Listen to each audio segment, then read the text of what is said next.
Welcome back to our channel.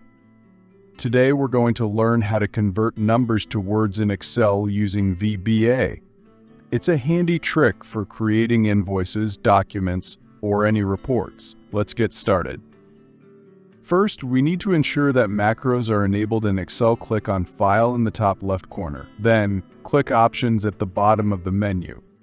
In the left pane, click on Trust Center, then click the Trust Center Settings button. In the new window, select Macro Settings on the left. Choose Enable All Macros, and also check the box labeled Trust Access to the VBA Project Object Model. Click Oklahoma to save the settings and close the window. Now, let's access the VBA Editor. Press Alt F11 on your keyboard. This opens the Visual Basic for Applications editor where we'll write our code. Next, we need to insert a new module. In the Project Explorer on the left, right-click on any item. From the drop-down menu, select Insert, and then choose Module. This is where we'll place our code. Now, let's add the code for converting numbers to words. Copy and paste the following VBA code into the module.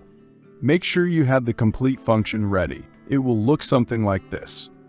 After pasting the code, we need to save our workbook as a macro-enabled file. Go to File, then select Save As.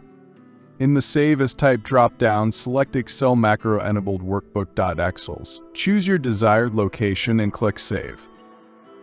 Once you've saved the workbook, close the VBA Editor by clicking the X in the corner or by pressing Alt-Q.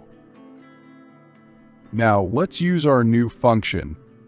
In any cell, type number to words 1234.56 or any number you wish to convert. Press Enter, and you should see the number converted into words. And there you have it. You've successfully converted numbers to words in Excel using VBA. If you found this video helpful, please give it a thumbs up and subscribe for more Excel tips and tricks. Thanks for watching. See you in the next video.